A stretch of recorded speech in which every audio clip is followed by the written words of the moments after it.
The Pentagon is a massive symbol of U.S. military power, but after it was hit quite intentionally by a plane on September 11th as a symbolic blow against the U.S., things certainly changed. Joining me now to talk about the days after that attack, a Wethersfield native, a Yukon grad, and a retired lieutenant colonel in the U.S. Army, Carl Eye. Thank you so much for taking the time to join us, Lieutenant Colonel. We do appreciate you taking the time just to give us recollections on what must have been a tough day. And can you just start with the broad brushstrokes of what it was like to arrive on the scene there in the day or days afterwards and just see the devastation? And I showed up about 90 minutes after the plane went into the building, and I remember getting onto the lawn out front, in front of the hole there, and Pentagon police greeted me and let me come on because I had a government vehicle, and I was walking around looking at all the different scenes and seeing the fire, et cetera. I looked over my shoulder and I saw the highway and people in business suits and business attire jumping in the back of pickup trucks and getting into service vehicles just to get out of Washington, D.C. It was quite a bit of hysteria. People were very, very afraid, obviously. What was your primary objective when you got there?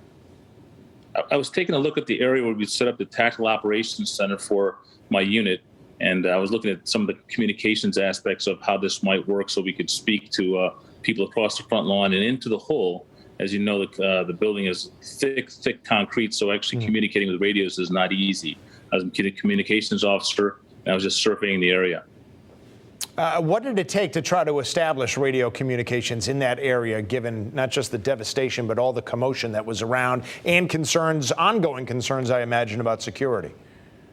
We had to make sure that everybody was on scene to support the effort, including municipal fire department, the local police, et cetera, could all speak together. So back then, if you remember, the Nextel push the talk radio, that seemed to have the right frequency to put on service members and the professionals who were going into the hole to be able to communicate from inside where the crash had happened back outside to the various command posts. How much did, before we went on the air, we were talking about how the building was fairly robust, which probably prevented things from being even worse. But on the flip side, I imagine that made communications a little more difficult trying to get through all that reinforced concrete. What kind of a challenge was that?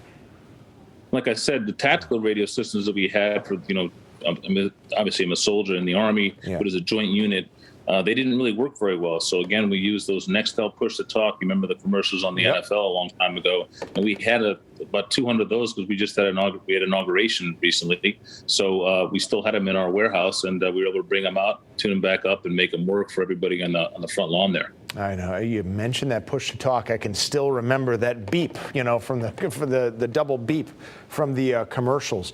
Talk to me about the humanity that you saw unfold, the good and the bad. What are some of the lasting images from those days, those weeks out there?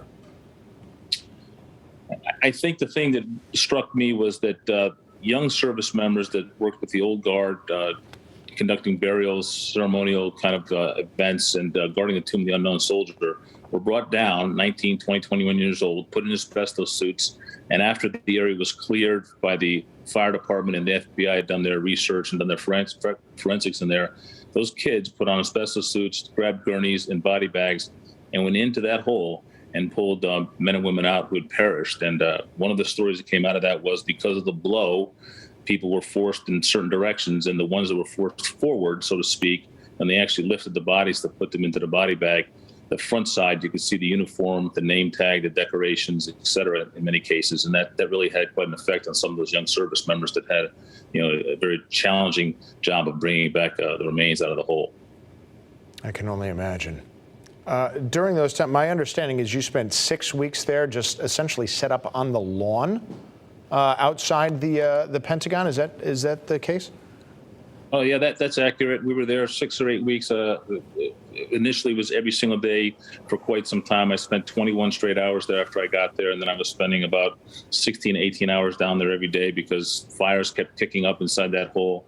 Fire department locally was on scene, so they kept running in and out, and there was always something going on with regard to media, new people coming on, some people coming to support, providing meals, that kind of thing. So we stayed busy, obviously. Yeah.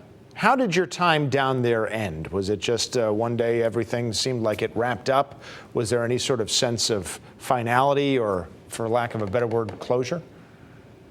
Well, some of the things that nobody came back in that building for quite some time, obviously, but then we started to allow persons to come back into their office when we knew the structure was sound.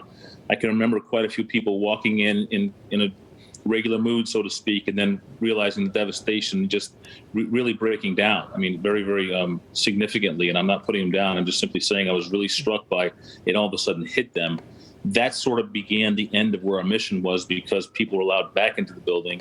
And then, of course, they cordoned off that particular area. And then we went back to our base over at Fort McNair, and we continued to run operations from there back and forth. But our operational tempo moved back away from the Pentagon because people were going back to work. So that was about the 7 or 8 week mark, if I remember correctly. Yeah, well, listen, everybody processes trauma differently, especially something that might not even be possible to process given the size and the scope and the terrible nature of what happened. So, Lieutenant Colonel, thank you so much for taking the time to just give us a little glimpse into what life was like 20 years ago tomorrow and in the 6 to 8 weeks that followed. We do certainly appreciate you taking the time. Well, God bless our service members in the United States of America. We live in a great country. Thanks for having me. And thank you for your service. Thank you again.